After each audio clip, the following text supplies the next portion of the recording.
안녕하십니까. 3월 넷째 주 중고등부 교사 공과교육을 시작하도록 하겠습니다. 오늘 3월 넷째 주 중고등부 교사 공과교육은 주제가 모든 것을 깨끗하게, 모든 것을 거룩하게 라는 주제로 되어 있습니다. 하나님 말씀은 레위기서 14장 33절에서 50절까지 내용의 말씀인데요. 그 내용의 본문을 쭉 다 읽어드릴 수는 없지만 우리 새 집에 들어갔을 때 여러분 누가 살던 집이나 또는 새 집에 들어가기도 하죠. 특히 이제 새 집에 들어가면은 환경 호르몬 같은 게 나와서 건강에 안 좋다고 하죠. 그 집에 들어갔을 때의 얘기입니다. 집에 들어갔을 때 옛날에 누가 살던 집에 내가 들어가게 되면 겉에 우리는 보통 이제 도배라고 하죠. 도배나 장판을 하면 그 밑바닥에 뭐가 들어있는지 잘 모르죠. 근데 그 장판이나 또 도배를 벗겨내다 보면 거기 곰팡이가 쓸어 있는 것을 발견하게 됩니다. 그죠? 근데 그게 그 안에서 생활을 하게 되면 건강에 좋지 않죠. 자, 그럴 때 어떻게 해야 되냐면 곰팡이가 있는 벽이 있다면 긁어내라는 거죠. 곰팡이. 색이 있는 곰팡이 있는 것을 긁어내. 그래도 너무 집이 썩어 있어요. 너무 오래돼가지고. 전체 골조도부터 시작해서 어디서부터 긁어내야 될지 감당이 안 될 때가 있잖아요. 그러면 어떻게 해야 되냐고요? 네, 그때는 그냥 집을 헐어버리래요. 헐어버리고 다시 지으라 라는 내용이에요. 자, 이 내용은 하나님께서는 우리를 사랑하십니다. 그래서 때로는 우리가 잘못했을 때 말로 하기도 하지만 말로 해서 안 될 때는 징계도 하십니다. 근데 징계도 가만히 보면 하나님의 사랑인 거죠. 잔소리 좋아하는 사람은 없겠지만 그래도 그 잔소리를 들으면 자다가도 떡이 생긴다 그런 얘기를 하잖아요. 그것이 또 어떻게 보면 사랑이라는 거죠. 구약에서는 모든 병의 원인을 죄라고 봤습니다. 그래서 특히 이제 지난주에 말씀드렸던 문둥병도 죄라고 본 것이죠. 그래서 어떻게 했냐면 새 2마리를 잡아요. 새 2마리, 그 다음에 백향목과 우슬초, 꼰실 이런 것들을 속죄제로 드립니다. 속죄제. 죄를 속하기 위한 제사를 드린 거죠. 속죄제를 드리고 다 태우는 번제로 드립니다. 그래서 이런 모든 병들, 질병들의 원인은 바로 죄에서부터 왔다라고 생각하기 때문인 거죠. 그래서 그 속죄제를 드리고 문둥병 할 때, 그리고 이제 보통 7일 문둥병이 걸렸을 때는 7일을 격리하죠. 1회죠. 7일을 격리, 7일 동안 격리한 다음에 그 다음에 제사장한테 보입니다. 그리고 그 다음에 끝난 다음에 이제 이러한 속죄제 7일 끝난 다음에 이제 완치 판정을 받는 거죠. 그리고 8일째는 수 양을 드립니다. 완벽하게 완치 판정을 받는 거죠. 그러니까 이 질병, 죄 이런 것들은 개인이 그런 질병이나 죄가 들어올 때는 개인이 죽죠. 근데 개인이 죽는 걸 떠나서 더 무서운 것은 뭡니까? 공동체까지 영향을 미친다는 거예요. 그러니까 공동체도 같이 죽게 되는 거죠. 그게 무섭다라는 말이죠. 그래서 철저하게 제사장의 판정을 받습니다. 제사장의 판정을 받아서 완치가 되면 검사 완료. 이제 완벽하게 완치가 됐다라는 판정을 받는 거예요. 그러니까 이제 어떻게 보면 너무 이게 복잡한 것 같기도 하지만 이러한 과정이 없이는 나뿐만이 아니라 공동체에도 해악을 끼칠 수가 있기 때문에 하나님께서는 이렇게 디테일하고 철저하게 이런 과정을 거치신다는 거예요. 그러면 요놈의 죄는 우리가 아는 죄라는 말의 뜻은 뭐냐? 하마르티아죠. 근데 이 죄는요 주로 어디에 기생을 하냐면 습관이라는 곳에서 기생을 합니다. 습관. 이게 죄가요 만만치가 않아요. 이 죄를 떼어내기가 이게 만만치가 않아요. 완치 판정받기가 만만치가 않다. 우리 그런 말을 하죠. 사람이 생각이 바뀌면 말이 바뀌고, 말이 바뀌면 행동이 바뀌고, 행동이 바뀌면 습관이 바뀐다. 습관은 보통 애들이 쓰는 말로는 버릇이라고 하죠. 버릇. 그럼 이 습관만 바뀌면 뭐가 바뀌어요? 인생이 바뀐다. 그런 얘기가 있죠. 그래서 생각, 말, 행동, 습관, 인생이 바뀐다. 자, 근데 이 습관, 이 죄라는 놈은요, 어디에 기생하냐면 이 죄라는 놈, 죄의 기생, 이 습관에 기생을 하는 거예요.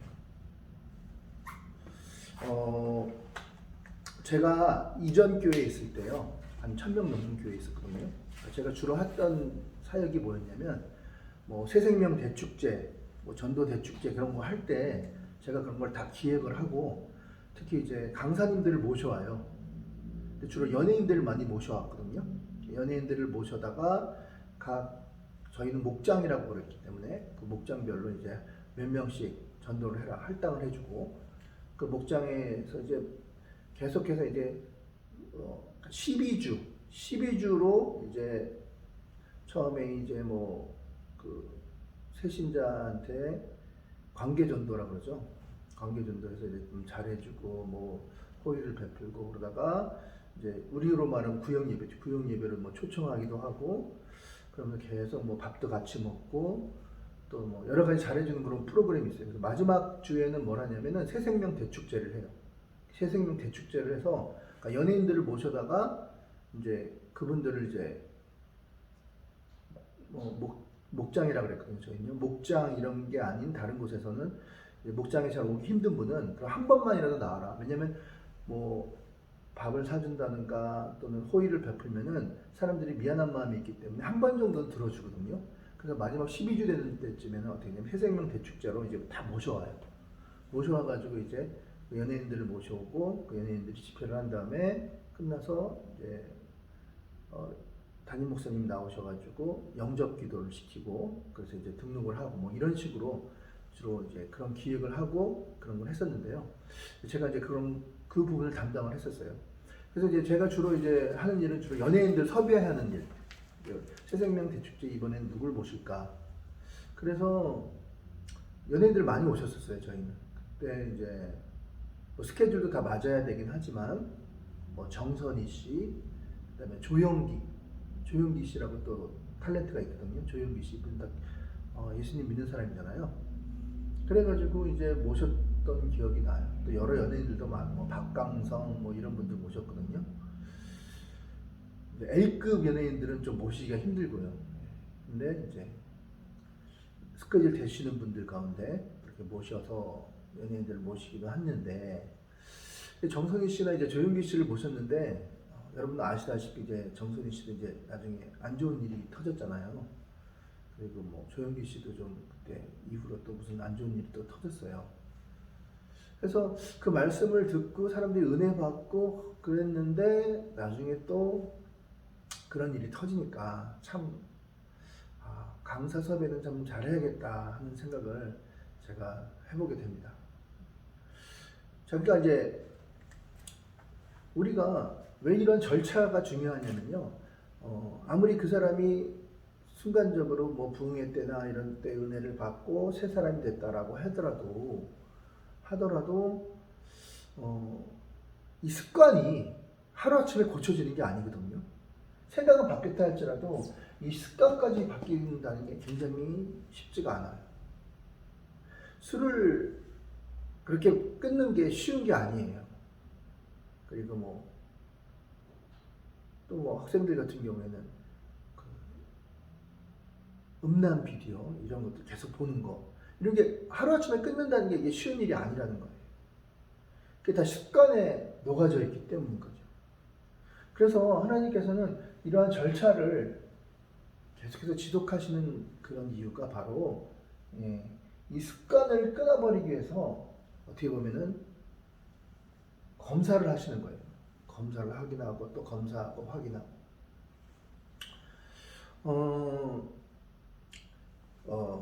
마태복음 마태복음 38 마38이죠. 마38 마태복음 3장 8절 말씀이에요. 너희는 회개를 할수록 회개에 합당한 열매를 맺어라. 회개했으면 회개하는 것을 끝나는 것이 아니라 반드시 점검해야 된다는 거죠. 저 사람이 진짜 회개하였는지 아니면 회개하지 않았는지. 아까 제가 앞에서 강사님들 보셨는데 그분들이 예수 믿고 변화받아서 새롭게 됐다라고 믿었는데 조금 더 시간을 두고 지켜봐야 된다는 거예요. 6개월이나 1년이나 보통 사계절은 지켜봐야 된다는 거죠. 교회도 마찬가지예요. 간증을 시킬 때나 어떤 중요한 직분을 맡길 때 그냥 맡겨서는 안 된다는 거예요. 왜냐면 생각이나 말이나 행동은 바뀌었다 할지라도 습관 가운데서 아직도 그게 남아있기 때문에 나도 모르게 그런 것이 나올 수가 있기 때문이에요. 그러다 보면 본인도 힘들어지고 또 중요한 것은 주변 사람들도 영향을 끼친다는 거예요. 황당할 거 아니에요. 그렇게 은혜 받았다는 사람이 갑자기 생뚱맞은 행동을 할 때 얼마나 황당하겠습니까? 그런 모습들이라는 거예요. 그래서 회개에 합당한 열매를 맺으라. 지난번에 한번 그런 비유를 드렸는데요. 담배 피면서 나는 회개합니다. 오른쪽으로 걸어가고 있으면 회개한 거 아니라고 그랬죠? 뭐예요? 체인징 디렉션. 방향을 전환하고 담배를 끊고 다시는 담배를 안 피고 가는 그런 모습이 있는 것이 진짜 회개에 합당한 열매라는 거예요. 자, 회개는 그 헬라어로 메타노이아라고 하거든요. 메타노이아거든요. 메타노이아. 이게 회개라는 말이에요. 회개. 회개는 영어로 changing direction이에요. 방향 전환이라는 거예요. 방향 전환이 없이는 진정한 회개가 아니다. 이렇게 말씀드릴 수가 있는 거예요.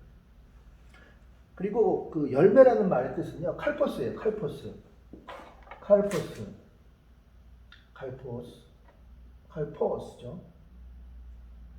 칼포스. 이게 열매인데요.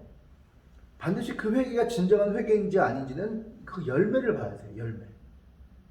이 습관이 고쳐져 있느냐, 습관이 고쳐지지 않느냐를 우리가 봐야 돼요. 그러기 위해서는 시간이 필요한 거예요. 검수 과정이 필요하다는 거예요. 검수 과정. 그러니까 제사장에게 보이고 뭐 이런 행동을 하는 것들이 완벽한 검수 과정을 거쳐야 되기 때문이다. 이렇게 말씀을 드릴 수가 있다는 겁니다. 회개는 반드시 열매가 필요하기 때문에 합당한 열매가 필요하다. 이렇게 말씀을 드릴 수가 있습니다. 어떤 선교사님한테 그 간증을 들었는데요. 뭐 선교사 특히 아프리카나 이런 데는 굉장히 사람들이 교회를 짓기만 하면 막 1000명씩, 2000명씩 이렇게 모여요. 또 문명이 좀 떨어지기 때문에 또 이제 복음을 전하는 데 있어서 사람 모이는 거는 인원을 모이는 건 그렇게 어렵지 않아요. 근데 이제 이 어떻게 보면은 사역자죠, 지도자가 정말 거듭나고 새로워진 사람이 안 세우면 문제가 커진다는 거예요. 그 1000명, 2000명이 다 영향을 받게 되더라. 그래서 한 사람의 사역자를 세우는 데는 굉장히 신중을 기한다는 얘기를 들었어요. 특히 선교사들. 그래서 뭐 교육도 시키고 공부도 시키고 또 여러 가지 또 사역에 대한 사역 부분에 대한 사역도 같이 하고 하는데 제일 나중에 그 선교사님 이야기예요. 그러니까 이제 제가 아는 선교사님인데 그분은 이제 박순환 선교사님이라고 지금 이제 김용희 아마 선교사님이라고 순회 선교단 있죠. 박순환, 김용희 이분들이 어디 출신이냐면 어린이 전도협회 출신이에요. 어린이 전도협회 강릉 그 지회가 있잖아요. 전도 열심히 강릉 지회 출신인데 지금 이제 하나님께서 김용희 선교사님은 굉장히 크게 사용하시죠. 그 자녀들도 5명인데 다 사용하고 계세요. 충성스럽게 쓰임 받고 많은 한국교회에 도전을 주고 있죠. 이 박순환 선교사님도 그런 분이에요. 근데 여기는 훈련이 너무 빡세요. 거기 간사들 훈련하는 사람들 보면은 그냥 다 버리고 오직 전도하는 일에 같이 먹고 자면서 기도하고 말씀 보고 그 다음에 전도하는 일 이것만 그렇게 훈련을 하는 거예요. 그리고 뭐 직업을 가지지 않으니까 그 생활은 어렵죠. 그러니까 지원받아서 하는 거니까. 근데 이제 거기에서 이제 훈련을 계속해서 그런 훈련을 하는데 저도 같이 이제 몇 번 참석해 본 적이 있어요. 굉장히 빡세요. 진짜 헌신적이에요. 만약에 우리 교회에서 그렇게 하라 그러면 아마 못할 거예요. 아마 다 도망갈 수도 있어요. 근데 마지막 훈련이 뭐냐면요. 그 아프리카 선교사님도 똑같은 얘기를 하시더라고요. 마지막 할 때 뭐 교육, 사역 뭐 한 거 다 중요하죠. 마지막에 자아. 이 자아를 처리하는 훈련을 해요. 그러니까 어떻게 보면 굉장히 자존심을 상하게 만든다는 거예요. 그러니까 옆구리를 쿡 찌르면 푹 들어가죠. 그런 것처럼 그 사람의 그 아픈 부분을 푹 찔러서, 그러니까 그렇게 못해요. 우리 교회에서는. 그러면 큰일 나죠. 교회 가만히 있지 않겠죠. 근데 그 정도로 강한 훈련을 시켜요. 그 이유가 있죠. 아까 말씀드렸듯이 정말 많은 영혼들을 세우려면 보통 검증을 거치지 않으면 어렵다는 거예요. 그래서 그냥 마지막 훈련은 내쫓아요. 자존심을 상해서 내쫓아. 너 나가. 너 필요 없어. 가자. 꺼져. 막 이런 식으로.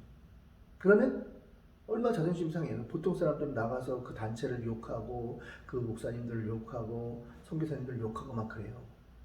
그럼 그 사람은 그냥 아웃이에요. 탈락이에요. 근데 그렇게 뭐 자존심을 건들고 자아를 건든다 하더라도 꿈쩍 안 해. 그러면 어떻게 되냐면요. 그 사람을 나이가 적든 어리든 상관없이 20대 초반이라도 그냥 바로 담임 목사로 세워요. 그 아프리카 교회. 왜냐면 쫓겨났다 하더라도 자아가 처리되어 있는 사람이기 때문에 전혀 그런 거에 대해서 원망이나 불평 이런 게 없다라는 거예요. 중요한 것 같아요. 우리 교회에서나 제가 만약에 중고등부에서 그렇게 했으면 아마 선생님들 다 떠날걸요. 그러기 여기서는 쉽지 않지만, 그런데 그런 데서는 그렇게 사역을 진행한다는 거예요. 그 한 명의 훈련자, 제대로 된 훈련자를 세우기 위해서 그렇게 강도 높은 훈련을 진행하더라는 거예요. 그 마지막에. 그래서 이제 항상 마지막에 우리의 발목을 잡는 게 뭐냐면요. 이놈의 자아거든요. 그러니까 자아는 어떻게 해야 되냐면, 제 표현이에요. 그냥 갈아요. 그냥 부서뜨리는 것도 아니고, 그냥 가루를 만들어서 그냥 예수님한테 흡수시켜버려야 돼. 예수님한테 흡수시켜버려. 자아가 아예 없죠. 흡수돼 버렸으니까. 쭉 빨아들였으니까, 예수님. 그게 중요한 거예요. 여러분, 그 대기업이나 그런 인사 담당하시는 분들 얘기를 들어보면요. 한결같이 하는 말이 뭐냐면, 사람이 없다는 사람이 없대요. 취직하는 사람들은 회사가 없다고 얘기하죠. 근데 회사 입장에서 물어보세요. 인사 고과하는 사람이 없대요. 그 일을 믿고 맡길 만한 사람이 없대요. 그래서 사람을 뽑으면 그 사람을 그 일을 믿고 맡기기 위해서 한 3천에서 4천만 원을 투자한대요. 그래서 이제 어느 정도 경력이 되면 이 사람 맡길만 하다, 믿고 맡길만 하다 하면 또 떠나는데요. 다른 데로 이직을 한대. 그러니까 회사 입장에서는 사람 뽑아서 3천만 원, 4천만 원 들여서 키워놨더니 또 떠나고. 그러니까 이제 신입 사람을 잘 안 뽑는 거예요. 왜냐면 시간도 들죠, 돈도 들죠. 당장 써먹어야 되는데 그런 부분들이 있어요. 그래서 주로 선호하는 게 바로 경력직이라고 하더라고요. 경력직. 이미 해본 사람들. 좀 돈을 더 주더라도 그런 사람 선호하는 게 그런 거거든요. 왜냐면 그만큼 투자한 만큼 투자 대비 효과가 다 나타나지 않고, 그리고 그냥 다른 데로 간대요. 좀만 좋은 조건을 주면. 믿을 수가 없다는 거예요. 사람 구하기가 힘들다는 거예요. 여러분, 우리도 마찬가지죠. 예수님 믿고 구원받아. 그러면 당연히 천국 갑니다. 네. 여러분과 저는 천국은 이미 확보가 된 사람들이에요. 지옥을 가고 싶어도 못 가요. 근데 문제는 뭐냐면 하나님 앞에 쓰임은 못 받아요. 자, 다시 말씀드립니다. 그냥 여러분들과 제가 그 훈련을 대충 받고 그냥 대충 예수님을 믿으면 예수님 믿고 천국은 가요. 지옥 가고 싶어도 지옥 못 가요. 우린 천국을 가요. 그러나 중요한 거는 하나님이 쓰고자 하는 사람을 눈을 뜨고 찾고 계신데 쓰임은 못 받는 거예요. 하나님의 손과 발이 되어서 하나님의 마음을 기쁘시게 해드리고 하나님의 사역을 감당하는 자는 되지 못한다는 거예요. 그러니까 선택인 거죠. 그러니까 이렇게 까다롭고 그 과정 자체가 그리고 검수하는 과정을 반드시 거쳐야 된다는 거예요. 그 사람이 변화받았다고 해서 그걸 다 믿을 수가 없는 거예요. 일정 기간, 시간의 테스트를 거쳐야지 정말 변화받았구나. 그래서 그 사람의 일을 맡기고 하나님의 사역을 맡길 수가 있는 것이죠. 이게 오늘 우리 주는 메시지인 것 같습니다. 우리도 마찬가지 아니겠습니까? 쉽게 할 수 있는 거짓말 뭐가 있을까? 한번 적용해 볼까요? 거짓말 이게 습관이 돼 있단 말이에요. 습관이 돼서 이게 입에 붙어요. 또 뭐가 있습니까? 원망, 불평, 그죠? 또 뭐 게으름 그런 것들도 있죠. 이 습관이 죄가 이게 달라붙어서 하루 아침에 안 돼요. 아까도 동영상, 야한 동영상 보는 거 이런 것들도 하루 아침에 안 돼요. 그래서 히브리서 12장 4절에 히브리서 12장 4절 사도 바울께서 이렇게 말씀하십니다. 사도 바울은 결혼도 안 하고 예수님을 사신 분 아니겠습니까? 근데 너희가 죄와 피 흘리기까지 싸우지 아니하였다. 피 흘리기까지 싸우지 아니하였다. 이런 말씀을 하세요. 그러니까 이 습관을 떨쳐버리기까지는 정말 피 흘리는 투쟁이 있어야 된다는 거예요. 이게 쉬운 게 아니죠. 다시 말씀드립니다. 그냥 대충 이런 훈련 안 받아도 그냥 주일날 교회 나와도 예수님 믿고 천국 갑니다. 그러나 하나님의 손과 발이 되어서 하나님이 그렇게 애타고 찾는 그런 사람은 그래서 하나님과 함께 그 사역을 감당할 수 있는 사람은 되지 못한다는 거예요. 다시 말하면 하나님이 쓰임받는 사람은 되지 못한다는 거예요. 그러다가 그냥 죽는 거예요. 하나님 앞에 쓰임받지 못하고 그냥 살다가 죽는 거예요. 천국은 가겠죠. 예수님 믿었으니까. 근데 지금 여기에 말하는 주제는요. 애타게 찾고 계신다는 거예요. 하나님 앞에 하나님의 손과 발이 되기 위해서 쓰임받기를 원하는 사람. 그러려면 이 습관에서부터 벗어나야 돼요. 자, 그런데 여러분 이게 쉬운 게 아니라 그랬죠. 쉬운 게 아니라 말씀드렸지 않습니까? 쉬운 게 아니에요. 이게 뭐 하루아침에 되는 게 아니죠. 그럼 어떻게 해야 됩니까? 어떻게 해야 됩니까? 아까 히브리서 12장 4절 말씀드렸던 것이 바로 힌트예요. 자, 어떻게 가야 되냐? 바로 히브리서 12장 4절 피 흘리기까지 싸우지 아니하였다. 그러니까 피를 흘리라는 거예요. 피. 무서운 얘기를 하더라고요. 어떤 분이 그런 얘기를 하더라고요. 정말 성도들이 목사님에게 바라는 건 다른 거 없대요. 뭐 다른 거 없대요. 피 흘리는 걸 보고 싶어 한대. 목사님이 주의 일을 하다가 피 흘리는 걸 보고 싶어 한대. 그때 비로소 성도들의 마음이 움직인다고 그래요. 무서운 얘기 아니겠습니까? 자, 그렇습니다, 여러분. 피 흘리기까지 투쟁을 해야 된다. 투쟁. 뭐와? 죄와의 전쟁 또는 투쟁. 죄와 싸워야 된다는 거예요. 끝까지. 아까 제가 말씀드렸던 거짓말, 습관이 붙어있는 거죠. 버릇, 거짓말, 원망, 불평, 원망, 불평 같은 거죠. 또 음란, 뭐 술, 담배, 뭐 등등 기타 등등이 있죠. 그런 것들. 맨 마지막이 뭐예요? 자아, 시퍼렇게 살기, 자아까지. 이런 것들을 한 방에 보내기는 어려워요. 그럼 어떻게 되냐? 이걸 갖다가 이렇게 한번 해보는 거예요. 제안을 한번 드립니다. 5개년 계획을 세웁니다. 5개년 계획. 여기 이제 우리가 좀 이런 거는 뭐 나중에 고차원 문적이니까 좀 이런 것들은 할 수 있지 않겠어요? 이 안에 뭐 화내는 거, 분내는 거, 화내는 거 이런 것들. 그래서 계획을 세우는 거예요. 내가 1년 동안은 한번 거짓말을 안 해보겠다. 죽어도 거짓말 안 할래. 이 거짓말은 아주 그냥 중대한 거짓말이거든. 사소한 거짓말이죠. 사소한 그때 사소한 거짓말들. 내가 1년 동안 한번 2022년 3월 22일부터 2023년 3월 21일까지 내가 거짓말은 진짜 사소한 거짓말 안 할래. 작정을 하는 거예요. 작정. 나머지는 그냥 좀 넘어가. 일단 거짓말에 집중해. 자, 그러면요. 1년 동안 한번 그렇게 피 흘리기까지 투쟁을 했단 말이에요. 그럼 어떤 현상이 일어나냐면요. 이게 완치 판정을 받는 거예요. 완치 판정. 제사장이 판정을 하죠. 하나님이 우리를 판정해요.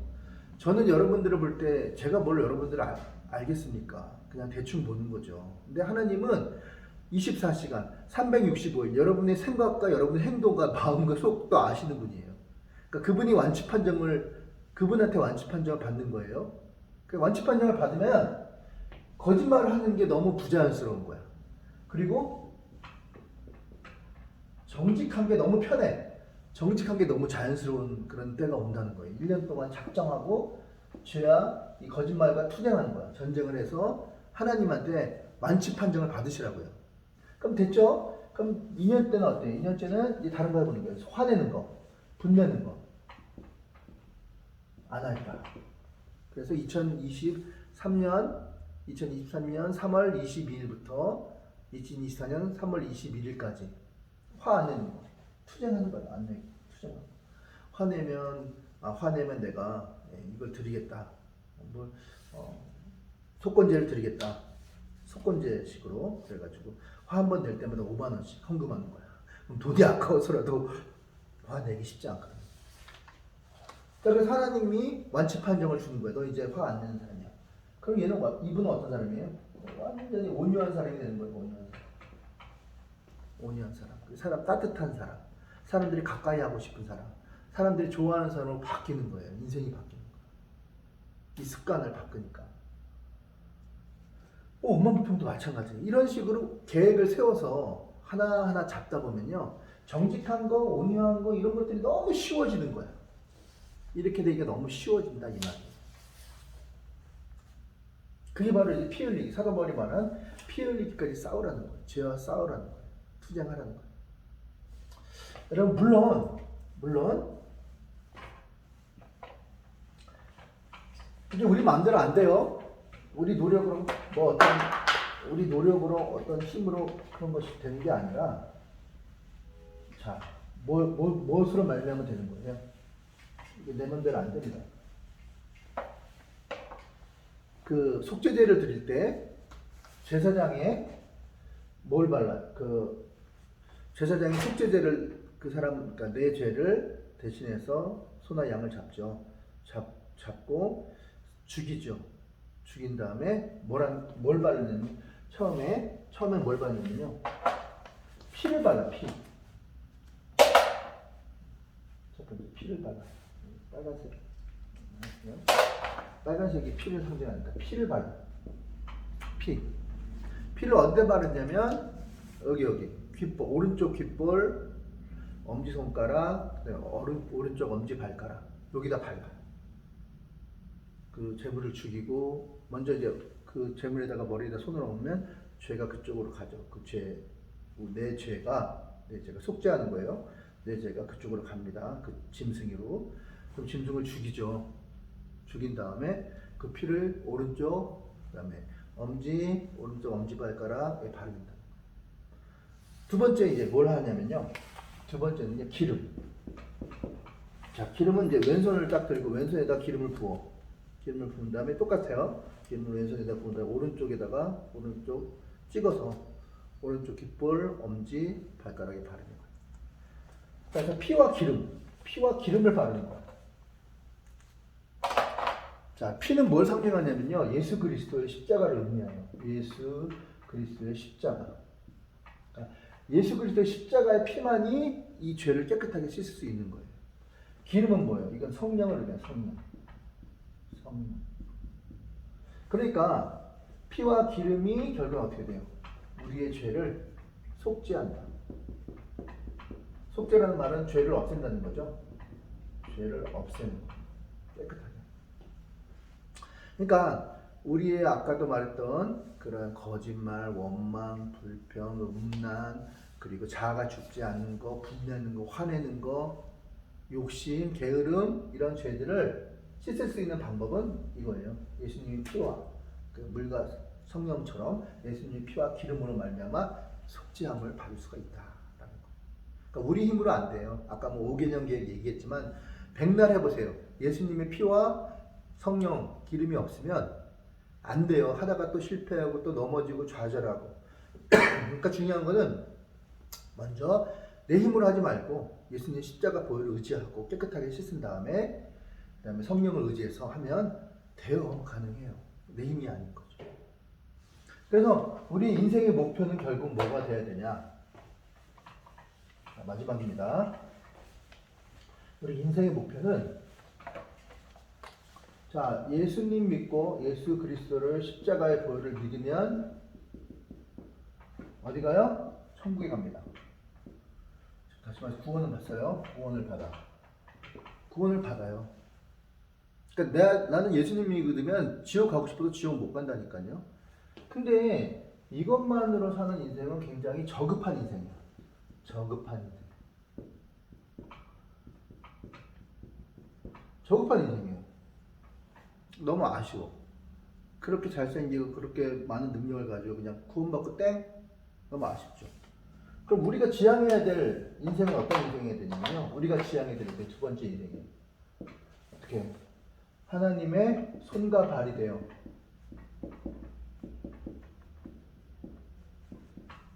하나님의 일에 쓰임받는 인생이 돼야 된다. 쓰임받는 인생.